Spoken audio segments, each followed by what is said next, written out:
it's Nikki. Thank you for sitting with me today. I'm so happy you're here. So, it was not my intention to start a YouTube channel, like make 2 videos and then not record for like 2, 3 months, something like that. But not really, but I'll say my depression did not care that I started a YouTube channel. And having clinical depression, you just don't have the energy, you really don't have the desire, you don't have the motivation. So I thought about it a lot. So you think about your responsibilities and you think about the things that you want to do, but you just can't find the energy to do so. Um, and really, while I think for the most part things have been kind of okay, I also think my brain is kind of like fuzzing out what's not okay right now. Um, yeah, it's definitely doing that. Um, I do have the energy to do this today, so I'm going to try and make this a quick video, um, because apparently my tripod is going through some things. So I'm going to try to make this quick. Um, So, May is Mental Health Awareness Month, and that's great, right? This video is about, um, well, it's about one thing, but it's like for different people. So, definitely for the people who are dealing with this particular thing that I'm about to talk about, I'm really proud of you. I am happy you're here.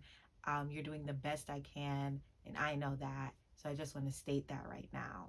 For people who really might not understand what I'm about to talk about, I just kind of want you to be aware of the things you like say on your Instagram, your Twitter, your Facebook.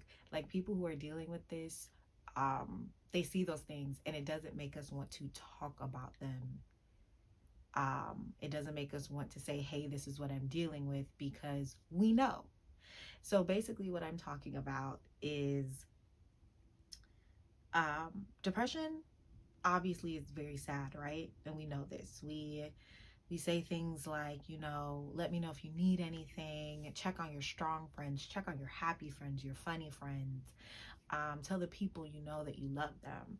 We know that depression is a sad thing. What it also is, often for a lot of people, is it's gross. And I don't say that in a shaming way. I don't say that in a negative way at all. Just the reality is that it is not pretty. It is not always clean. It doesn't always smell good. It doesn't always look good. And by it, I just mean the way that it manifests in our lives. There was a TikTok of a young lady who was saying, like, it was the first time she had brushed her teeth in like, I feel like it probably, like she said, like a month or two. And there were so many people in her comments like, congratulations, I'm so proud of you. And it was really great to see. And someone shared it on Twitter. And of course, Twitter is going to Twitter. So there are people like, I don't know, I would have kept that to myself. And, I've been depressed before and it wasn't like that. I wouldn't have shared that, which that's really not helpful. Like, things like that coming from people who have been depressed or anxious or even assaulted, any of the things that you've been, to say, well, my experience wasn't like that, to invalidate or disregard somebody else's, is another kind of like cruel to me. And I get that sometimes that can be like a coping mechanism, to make yourself feel like you're okay, but in reality that really kind of just sucks. But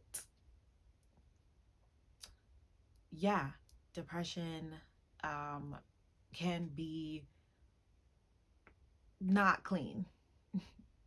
It's, you probably, I can say for me, last year was one of the toughest, like, depressive places I've ever been. And um, I probably ate the worst that I've ever eaten.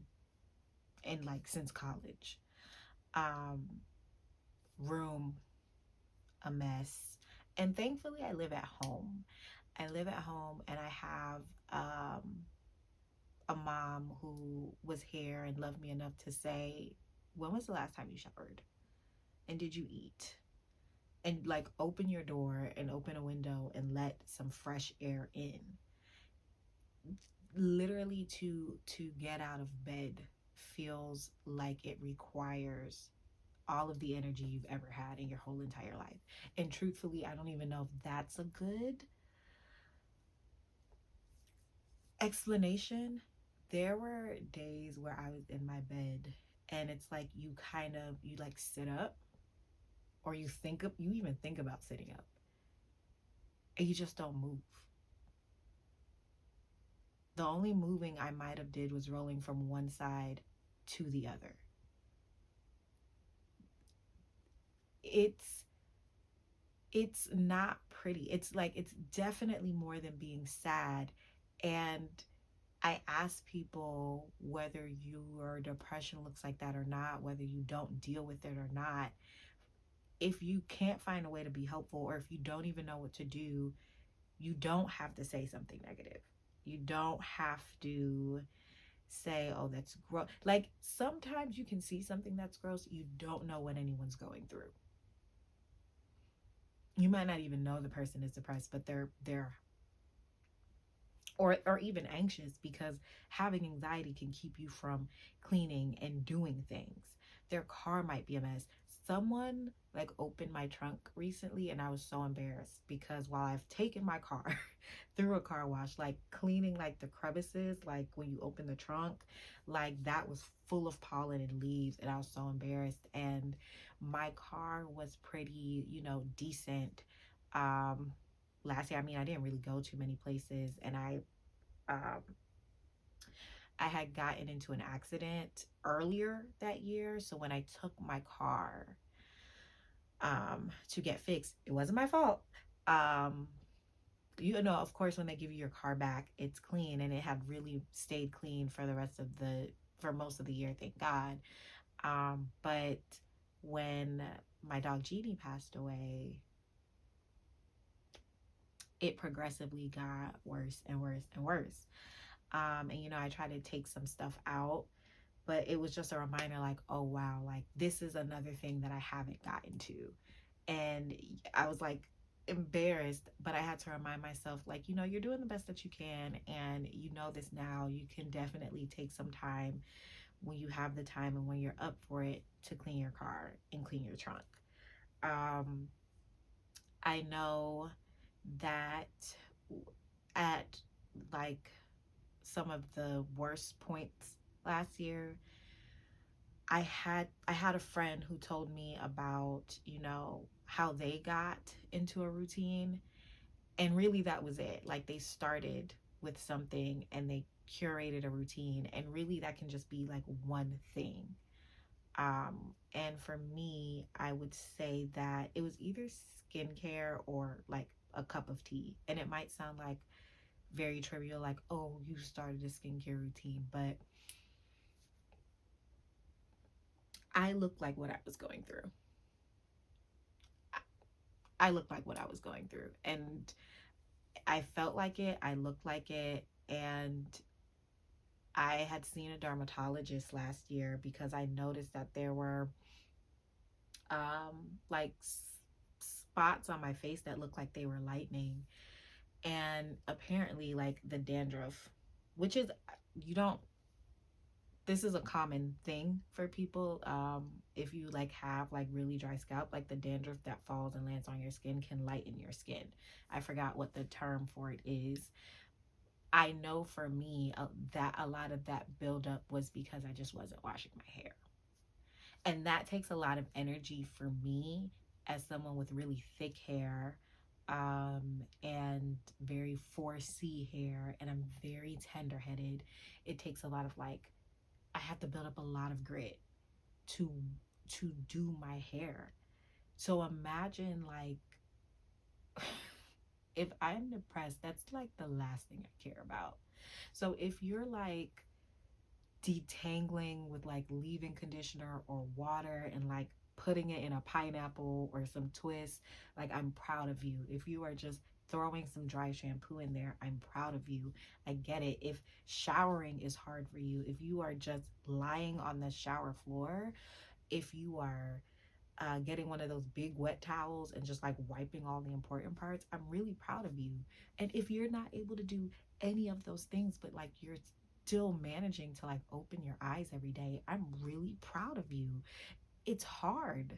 It's so hard when it when you are caught between like feeling horrible, your absolute worst, and like feeling nothing at all, to find a way to care about taking care of yourself. Depression isn't just sad. It's not pretty. It can be gross. It can be unclean. And I'm going to say these things probably over and over again, um, so that those words don't feel like shame, but that it's the reality. Depression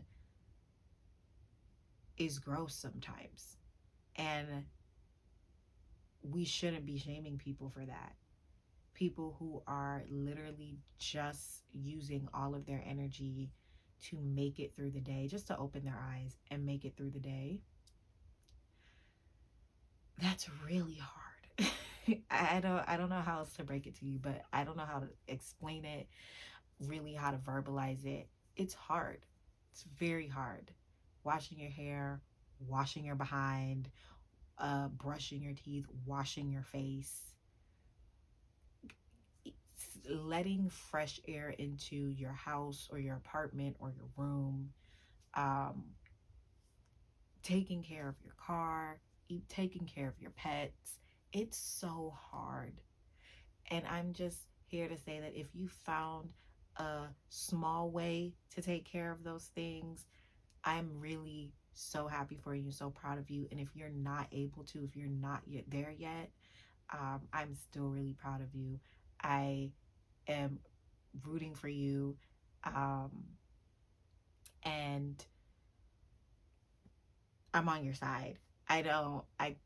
I think we just should all be more cautious of the fact that we don't know what people are going through and we don't know what it takes for them to get out of bed. And when we say things like tell people you love them, check on your friends, um, if we're raising awareness about various things related to the dark side of mental health, then we really can't snicker at things like that. We can't also be the people who are just like, oh, that's gross. I would have shared that. I would have kept that to myself. Couldn't be me. It it can't be that too, because the whole reality is that depression looks like a lot of different things at a lot of different times, and it can have its ebbs and flows. And one of those realities is that sometimes it's gross, and that's okay. That's fine. I saw a tweet. Did someone? I think it was a tweet where someone was just like, shout out to those who are, like don't have the energy, or it's really hard for them to get things done, but they're doing that. And big shout out to the people who are doing absolutely nothing. And I second that. I get it. And I too have to be conscious of when I find myself judging. So it's definitely not something I'm saying like looking down on somebody who might slip up and say it, because we're humans and sometimes we judge. But hopefully this makes us more conscious of not doing that. Um, and we're more conscious hopefully this month, and that follows through day after day after day after day, because this shit is hard. I don't I don't know many other words to describe it, but it's really hard. So I'm really proud of you if you are managed to do it a little or a lot, and still really proud of you if you've only been able to open your eyes that day or today. I really wanted to make this a short video, so I hope this is short. um I hope this also made sense. I feel like I say this at the end of every video because I feel like I get to rambling. um but if you have come back to watch this video after my like 2-month break, I am very thankful, very, very thankful. If there's someone you feel like would appreciate this, or you just want to share it, I would appreciate that. I thank you so much. So please like, comment, subscribe, share, all of that jazz. Thank you again, and I'm so happy you're here.